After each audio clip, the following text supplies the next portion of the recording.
Marcus Kane boarded the sleek private jet, ready for the relaxation he had been craving for months. His sunglasses rested lightly on his nose as he leaned back into the plush leather seat, scrolling through his carefully curated playlist. This was the getaway he had envisioned for weeks. An escape from the chaos of touring, producing, and managing an unrelenting schedule. A well-earned retreat to the crystal-clear beaches of Solvana Isle awaited him.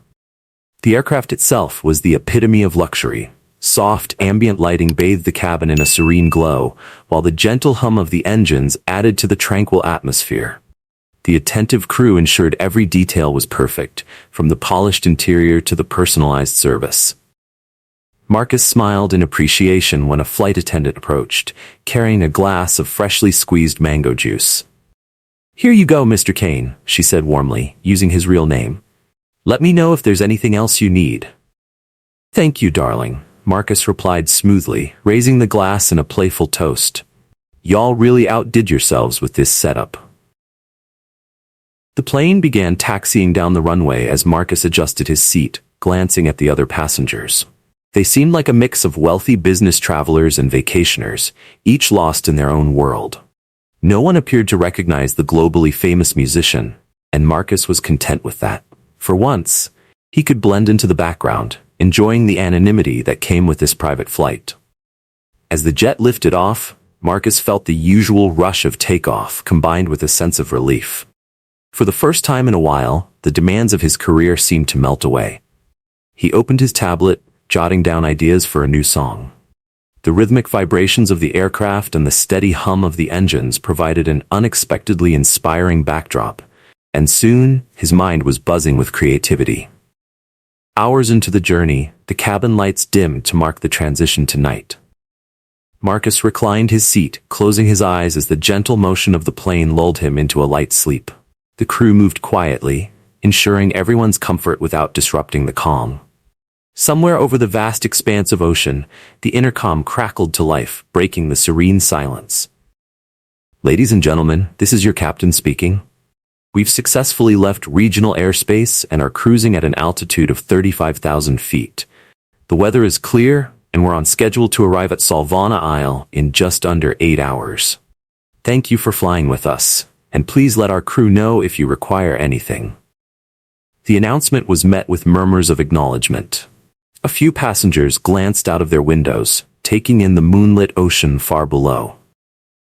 Marcus stretched slightly, silently appreciating the captain's professionalism and the smooth ride so far. Moments later, Marcus noticed something unusual. The captain emerged from the cockpit.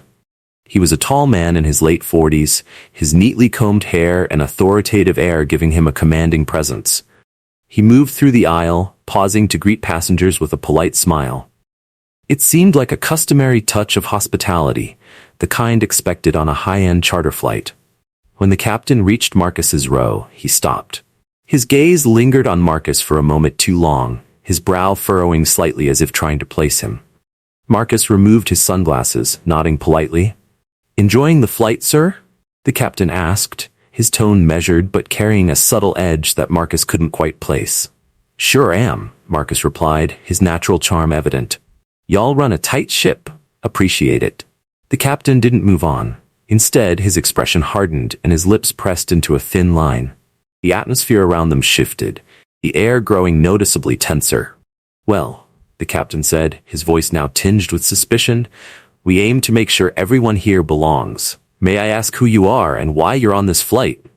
Marcus blinked, caught off guard by the question. I'm Marcus Kane," he said with an easy gesture toward himself. "I booked the flight fair and square. Everything's in order, man."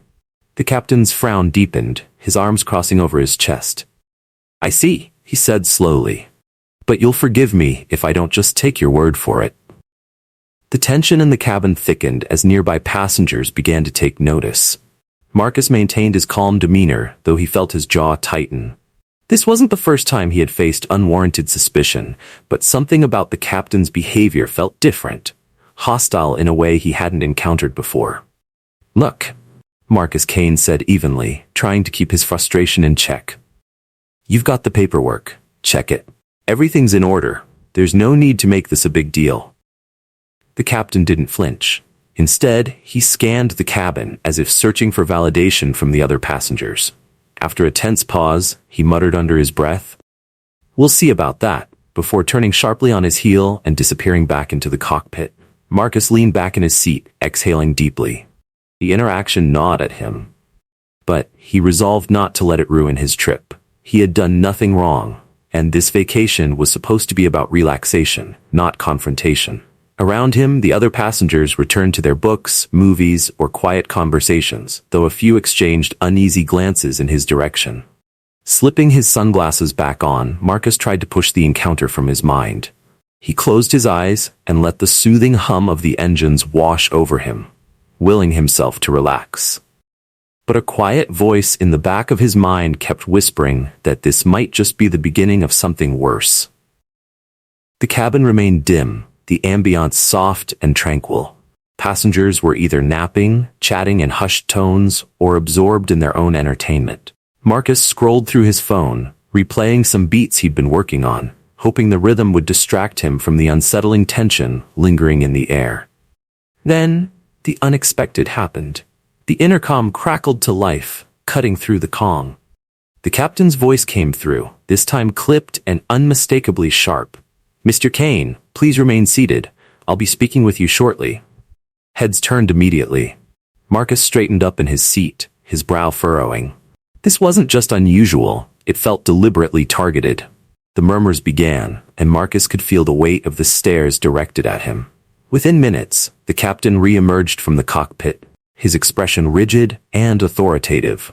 Two flight attendants followed nervously, their faces betraying their discomfort. The captain strode purposefully toward Marcus's seat, his posture rigid and his eyes blazing with an intensity Marcus recognized all too well, thinly veiled hostility. "Mr. Kane," the captain began, his voice cold and sharp, "I have some questions about your presence on this flight." Marcus exhaled slowly, steadying himself. "Look, man," he said calmly, "I already told you. I booked this flight fair and square. You can check with the charter company. Everything's legit." The captain's lips curled into a smirk. "You expect me to believe that someone like you is flying first class on a private jet?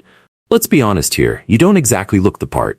For a moment, Marcus was stunned by the audacity of the comment. The cabin fell silent as passengers froze, unsure of how to react. "Someone like me?" Marcus echoed, his voice calm but edged with disbelief. "What exactly is that supposed to mean?" "You know exactly what I mean," the captain snapped, leaning in slightly. "You don't belong here.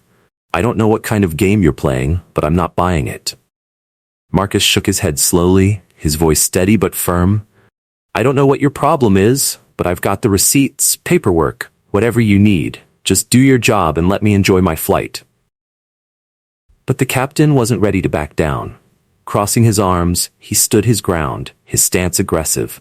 "I don't care what paperwork you claim to have. People like you, troublemakers, criminals, you're all the same, thinking you can buy your way into places you don't belong.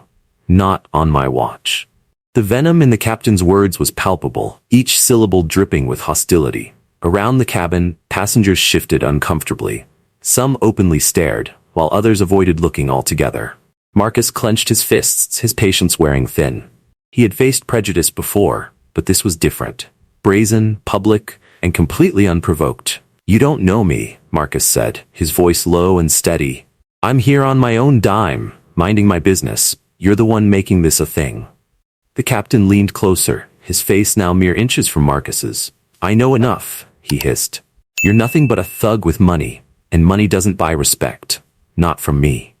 The tension was suffocating. Passengers exchanged glances, their unease evident. One of the flight attendants hesitantly stepped forward, her voice trembling. "Captain," she said softly, "maybe we should let this go." "Stay out of this," the captain barked, cutting her off. Marcus rose slowly, towering over the captain. Despite the urge to lash out, he kept his composure. "I'm done talking to you," he said, his voice calm but resolute. "If you've got a problem, take it up with the charter company. I'm not here for your drama." But the captain refused to let it go. Jabbing a finger into Marcus's chest, his voice rose. "You think you can intimidate me? You're just another punk who thinks he's above the rules." That was it. The captain's restraint broke entirely. He launched into a tirade, hurling insult after insult. Words like gangster, troublemaker, and scum echoed through the cabin, each one cutting deeper. Marcus stood frozen, his jaw clenched, refusing to give the captain the satisfaction of a reaction. The weight of the insults hung in the air, poisoning the atmosphere of the once luxurious flight. Marcus Kane sat frozen, his jaw tight as he watched the captain straighten up. A smug expression plastered across his face. "I'll handle this my way," the captain said coldly before turning on his heel and striding back to the cockpit. Marcus slumped back into his seat, his hands trembling as he fought to keep his anger in check. Around him, passengers whispered among themselves, their expressions ranging from discomfort to disbelief. The flight attendants, visibly uneasy, avoided making eye contact with him. He stared out of the window, his thoughts racing. This trip was supposed to be an escape from the chaos of fame, a chance to breathe, to find some peace. But instead, he found himself in the middle of a nightmare. One that felt like a cruel echo of the struggles he thought he had left behind. The jet cruised smoothly through the air, but for Marcus, the turbulence had already started. The venom in the captain's words lingered in the air, poisoning the atmosphere. He took a deep breath, trying to maintain his composure. As he sat quietly, Marcus couldn't help but think about the other passengers, the crew, and even the captain. How often had situations like this played out in silence? How many others had endured this kind of treatment without the platform he had to call it out? But before he could fully process his thoughts, the intercom blared once again, cutting through the cabin. "Ladies and gentlemen, we will be making an unscheduled landing at the nearest airstrip due to a safety concern," the captain's voice announced. A ripple of confusion spread through the cabin. Passengers exchanged uneasy glances, murmuring among themselves. But Marcus knew the truth. This wasn't about safety. It was personal. Moments later, the captain emerged from the cockpit, his face colder than before. His steps were deliberate, his posture rigid as he marched directly toward Marcus. "You," he barked, pointing a finger at Marcus. "Get your things. You're getting off this plane." Marcus remained seated, his expression calm despite the storm of fury raging inside him. "I'm not going anywhere," he said evenly. "I paid for this flight just like everyone else here." The captain's eyes narrowed, his lips curling into a sneer. "I said, get up now or I'll make you." The tension in the cabin was suffocating. Passengers shrank back, unwilling to intervene. A few seemed on the verge of speaking up, but the captain's authority and the charged atmosphere kept them silent. When Marcus didn't move, the captain stepped forward, grabbing him roughly by the arm and yanking him out of his seat. "You're a danger to this flight, and I'm not taking any chances," the captain snarled. The violence caught Marcus off guard, but he quickly regained his footing. He stood tall, glaring at the captain. "Danger?" Marcus said through gritted teeth. "The only danger here is you." The captain responded with a swift shove, sending Marcus stumbling into the aisle. Gasps erupted from the passengers, but still, no one moved to help. Marcus saw the fear in their eyes. They didn't want to be the next target. Marcus picked himself up, steadying himself. "I'm not going to fight you," he said, his voice steady despite the pain radiating from his side. "But you're going to regret this." The captain smirked, his arrogance on full display. "We'll see about that." The plane began its descent, tilting slightly as it approached the unknown landing site. Marcus locked eyes with the captain, silently vowing not to give him the satisfaction of seeing him break. When the jet finally landed, the door was thrown open, and the humid air of a jungle-like environment rushed in. Without a word, the captain grabbed Marcus's belongings and tossed them unceremoniously onto the tarmac. "Out," the captain barked. Marcus stood at the door, glancing out at the unfamiliar landscape. Dense greenery surrounded the tiny airstrip, and the oppressive heat clung to him like a second skin. He turned back to the captain, his voice low and steady. "You think this is over?" "It is for you," the captain spat, shoving him roughly toward the exit. "Rig now, get out before I call the authorities." With no choice, Marcus stepped onto the tarmac. The door slammed shut behind him, and within minutes the engines roared to life. He watched as the aircraft took off, leaving him standing alone in the middle of nowhere. Marcus clutched his bag, trying to process what had just happened. The humiliation, the anger, and the sheer disbelief threatened to overwhelm him. For the first time in years, he felt powerless. He scanned the desolate airstrip. Aside from a small shed off to the side, there was nothing, just dense jungle and the faint sounds of wildlife. Marcus Kane trudged toward the small shed at the edge of the airstrip, hoping against hope for some sign of life. But as he approached, the truth hit him like a wave. The shed was abandoned, its door hanging loosely from rusted hinges. The oppressive silence of his surroundings deepened the sinking realization he had been left entirely on his own. For hours, Marcus wandered aimlessly, the sweltering heat sapping every ounce of energy he had left. His clothes clung to him, soaked with sweat, and his muscles throbbed from the altercation on the plane. Each step felt heavier than the last. His mind raced with thoughts of his family, his fans, and the life he had worked tirelessly to build. How had it come to this? As night fell, the jungle around him seemed to come alive with sounds. Insects buzzed, leaves rustled, and distant animal calls echoed through the dense foliage, setting Marcus's nerves on edge. He found a small clearing and collapsed against a tree, his body exhausted and battered. Gazing up at the night sky, he could barely make out the stars through the thick canopy of leaves above. The fear and exhaustion were overwhelming, but Marcus refused to let despair take hold. Somewhere deep within, a spark of determination burned. He didn't know how, but he would get through this. He would make sure the world knew what had happened to him. And most importantly, he would ensure that the captain who had humiliated and abandoned him would face the consequences of his actions. The humid night air pressed heavily against his skin as he forced himself to continue. Marcus had no map, no phone service, and no sense of how far civilization might be. Every muscle in his body ached, both from the physical toll of the day and the emotional weight of his situation. Just as he felt his strength starting to wane, he spotted a faint light flickering in the distance. Hope surged in his chest, and he pushed himself forward, ignoring the sharp pain in his legs. With every step, the light grew brighter, revealing what appeared to be a small cluster of huts. As Marcus neared the clearing, the air was filled with the sounds of laughter, music, and rhythmic drumming. He hesitated at the edge of the settlement, unsure of how the villagers might react to a stranger emerging from the jungle. But he had no choice. He needed help. Summoning his last reserves of strength, he stepped into the clearing, his hands raised slightly to show he meant no harm. The music stopped abruptly. Dozens of villagers turned to look at him, their faces etched with a mix of curiosity and caution. For a moment, there was silence, broken only by the crackling of a nearby fire. Then, a young man near the edge of the group gasped, his eyes widening in recognition. "Yo? Is that Marcus Kane?" he said, his voice filled with disbelief. The tension in the clearing dissolved in an instant. Murmurs and exclamations spread through the crowd as people began to gather around him. Some held up their phones, snapping pictures and recording videos, while others stared in shock. "You're Marcus Kane?" one man asked, stepping forward. He was tall and muscular with a warm, reassuring smile. "What are you doing here, man? You look like you've been through hell." Marcus let out a tired chuckle, lowering his hands. "Yeah, something like that," he replied. "Got kicked off a flight by a pilot with, let's just say, issues. Now, I'm just trying to get home." The villagers exchanged shocked glances, their expressions quickly hardening into outrage. The tall man placed a firm hand on Marcus's shoulder. "You're safe now, brother," he said confidently. "We'll take care of you. Come on, let's get you cleaned up." Marcus was led to one of the larger huts, where a group of women immediately set to work tending to his injuries.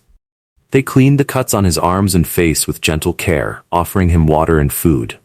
Marcus ate slowly, his exhaustion leaving him with little strength to do more than nod in thanks. As word spread, more villagers arrived to see him. They brought small gifts, tokens of kindness and respect. Despite the ordeal he had endured, Marcus felt a surprising sense of comfort and belonging in their presence. The tall man introduced himself as Jameer, a local community leader. He returned with a group of other leaders, and together they sat with Marcus, listening intently as he recounted the events of the flight. "That pilot has to pay for what he did," Jameer said firmly. "But first, we're getting you home. Don't worry about a thing, we'll handle it." Over the next few days, the villagers went above and beyond to help Marcus. They contacted local authorities, arranged for transportation, and even pooled their resources to cover the cost of a flight back to his home. Before he left, the villagers held a celebration in his honor. The clearing was transformed into a lively festival, with music, dancing, and an abundance of food. Marcus, though still recovering, joined in, sharing laughter and stories with his newfound friends. As he prepared to leave, Marcus turned to Jameer and the others who had helped him. "You didn't have to do all this," he said, his voice heavy with gratitude. "I'll never forget it. Thank you." Jameer grinned, clapping Marcus on the back. "Just remember, you've got family here now. If you ever need us, we've got your back." The flight home to Los Angeles was calm and uneventful, a stark contrast to the nightmare that had dropped him in the jungle. As Marcus stared out the window, watching the clouds drift by, he felt a surge of clarity and determination. He couldn't let this incident slide. The world needed to know what had happened, and the pilot who wronged him needed to face justice. When the plane landed, Marcus stepped onto the tarmac with a slight limp. His body still ached from the ordeal, but his resolve was stronger than ever.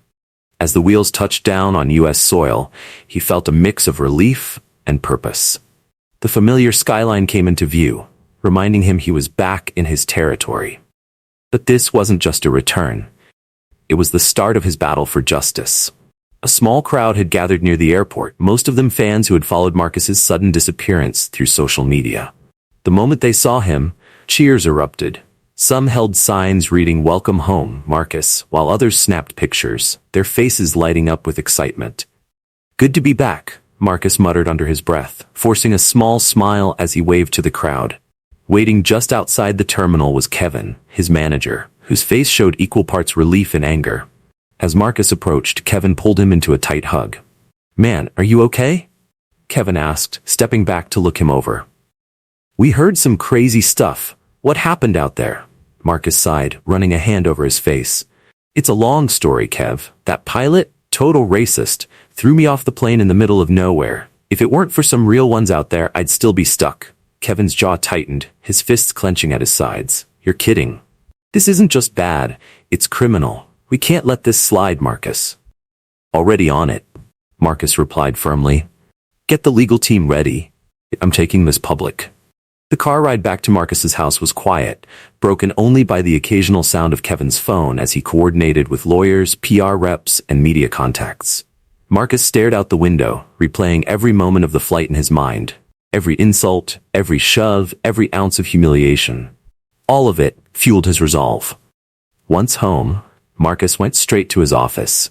Kevin set up a camera, and within minutes, Marcus was live on all his social media platforms. His millions of followers poured into the stream, flooding the chat with messages of concern and support. Adjusting the microphone, Marcus took a deep breath and began. "What's up, everyone? It's Marcus Kane. I know a lot of you have been wondering where I've been these past few days. Let me tell you, it's not a story I ever thought I'd have to share, but you all need to hear this." He recounted every detail. The captain's hostility, the violent confrontation, being abandoned in the jungle, and the incredible kindness of the villagers who saved him. Though his voice remained steady, the raw emotion behind his words was unmistakable. By the time he finished, the chat was exploding with outrage. "We're not letting this slide," Marcus said, leaning closer to the camera. "That man thought he could get away with this because of what I look like. Nah, not today. We're fighting back, and we're making sure this doesn't happen to anyone else." The response was immediate. Marcus's video went viral within hours, trending across every major platform. Celebrities, activists, and fans alike rallied behind him, flooding social media with messages of support. The hashtag Justice for Marcus quickly began to dominate timelines, sparking a nationwide conversation about racial discrimination in air travel. Meanwhile, Kevin worked tirelessly behind the scenes, assembling a top-tier legal team. Within 48 hours, a lawsuit was filed against both the pilot and the airline. The media picked up the story, and soon every major news outlet was covering the incident. "This isn't just about Marcus Kane," one reporter stated during a broadcast. "This is about addressing systemic issues that have been ignored for far too long." As the days passed, the pressure on the airline mounted. Executives scrambled to issue statements, distancing themselves from the pilot's actions and promising to investigate. But the public wasn't satisfied with words. They wanted accountability, and Marcus was determined to deliver it. For Marcus, this fight wasn't just about himself. It was about sending a clear message. No one should face discrimination and humiliation without consequences. The battle was only beginning, but Marcus was ready for whatever came next. His voice was loud, his resolve unshaken, and the support of millions stood behind him. As he prepared for the legal battle ahead, Marcus felt the support of millions who were rallying behind him. Their voices demanded justice, and he was determined to deliver it. The courtroom was packed, every seat taken by journalists, activists, and curious onlookers who had followed the explosive case from the beginning. Cameras lined the entrance, capturing every detail of Marcus's arrival. Stepping out of a sleek black SUV, flanked by his formidable legal team, Marcus looked calm but resolute. A man ready to see justice served. Inside, the atmosphere was tense. Captain Thomas Graves, the pilot, sat stiffly at the defendant's table. His face was pale, his demeanor defiant, and his legal team exchanged nervous whispers, occasionally glancing toward the packed gallery. By contrast, Marcus's team exuded confidence. Leading the charge was a renowned civil rights attorney, Erica Monroe, known for her sharp intellect and commanding presence.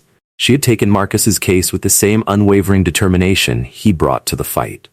The trial began with opening statements. Graves's defense painted him as a seasoned professional who had acted out of concern for passenger safety, claiming that Marcus's behavior had been suspicious. But their argument quickly crumbled under scrutiny. When Erica Monroe took the floor, her words cut through the courtroom with precision. "This is not a case about safety," she declared, her voice steady and firm. "This is a case about prejudice. A man in a position of power abused that power to humiliate and endanger a passenger for one reason and one reason alone, the color of his skin." The prosecution presented damning evidence, starting with witness testimonies from other passengers. Several recounted the captain's aggressive behavior, his demeaning language, and his refusal to engage reasonably with Marcus. One passenger, a middle-aged businessman, detailed how the captain had singled Marcus out before speaking to anyone else. "He didn't even give the man a chance," the witness said. "It was obvious he'd made up his mind about Mr. Kane from the start." The turning point came when the flight attendants were called to testify. Initially hesitant, they recounted how they had witnessed the captain's actions and felt powerless to intervene. One attendant broke down in tears as she described seeing Graves shove Marcus and later abandon him on the tarmac. "I knew it was wrong," she said, her voice shaking. "But he was the captain. I was scared." The defense grew increasingly desperate, attempting to discredit Marcus by bringing up old controversies and questioning his character. But the strategy backfired spectacularly. "Mr. Kane is not on trial here," Erica countered firmly. "What is on trial is the blatant abuse of authority and the racism that fueled it." The final blow came when the prosecution revealed video footage from the airport where Marcus had been abandoned. Security cameras had captured everything. The captain throwing Marcus's belongings onto the tarmac, shoving him toward the exit, and leaving him stranded in an isolated area. The jury watched in stunned silence as the footage played. The evidence was irrefutable. By the time closing arguments were made, the case was all but decided. Erica delivered a powerful speech emphasizing the broader implications of the trial. "This case is about more than one man's experience," she said. "It's about ensuring that no one else has to endure the humiliation and danger Mr. Kane faced. It's about holding those in power accountable for their actions." The jury deliberated for less than 3 hours before returning with their verdict. Graves was found guilty on multiple charges, including assault and unlawful endangerment. The courtroom erupted in applause as the judge delivered the sentence, a permanent revocation of Graves's pilot's license and a significant prison term. Outside the courthouse, the scene was electric.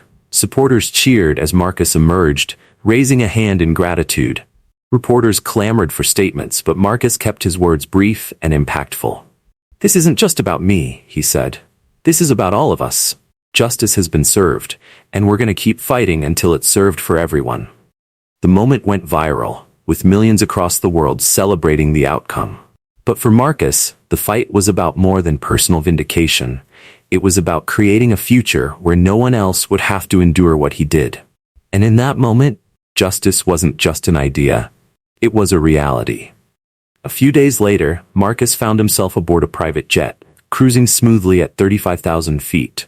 This time, there was no tension, no hostility, only peace and the quiet satisfaction of triumph. He leaned back in his seat, a glass of champagne in hand, gazing out at the endless blue sky. The whirlwind of the past few weeks, the trial, the media frenzy, and the overwhelming public support had been draining. But it was all worth it.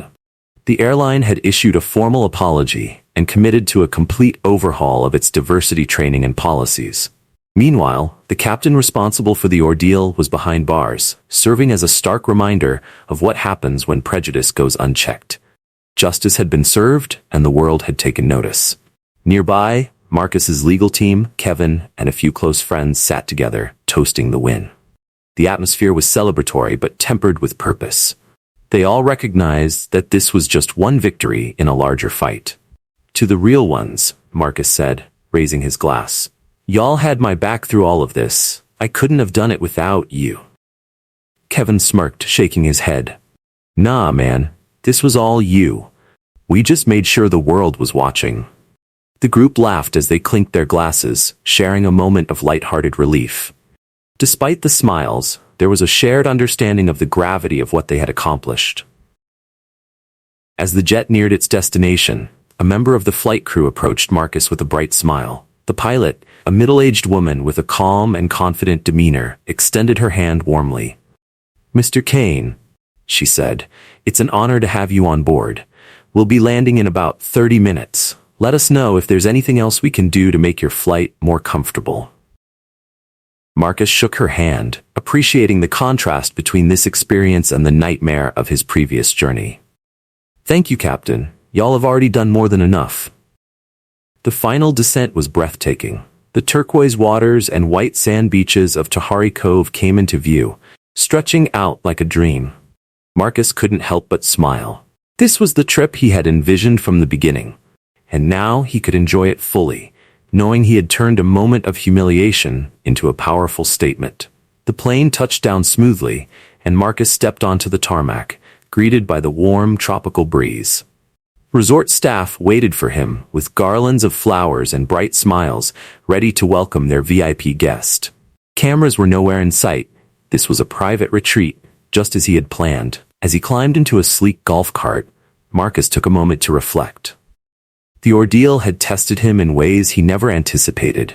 It had been painful and exhausting, but it had also reminded him of his resilience and the importance of using his platform to drive change. The cart pulled up to his villa, a sprawling beachfront property with a private pool and direct access to the ocean. Marcus stepped inside, taking in the luxury and tranquility of the space. He set his bags down, walked to the edge of the patio, and gazed out at the horizon. The sound of waves crashing against the shore filled the air, a soothing rhythm that matched the steady beating of his heart. Pulling out his phone, Marcus recorded a short video. "What's up, y'all?" he began, his voice steady and confident. "Just touched down in paradise. Gotta say, it feels good to be here, but it feels even better knowing we made some real change. Shout out to everybody who stood with me. This isn't just my win, it's ours. Stay strong, stay real, and keep fighting the good fight." He uploaded the video and slipped his phone back into his pocket. For the first time in weeks, he allowed himself to relax. The battle was behind him, but its impact would last far beyond the courtroom. For now, though, it was time to enjoy the moment, to savor the peace he had fought so hard to reclaim. Marcus stepped onto the warm sand, the ocean beckoning him forward. With each step, the weight of the past weeks seemed to fall away, replaced by the lightness of triumph and renewal. The future was bright, and Marcus Kane was ready for whatever came next. Thank you for following this journey. This story reminds us of the importance of standing up against injustice. If this resonated with you, please leave a comment, share your thoughts, and don't forget to like and subscribe for more powerful stories. Let us know where you're watching from.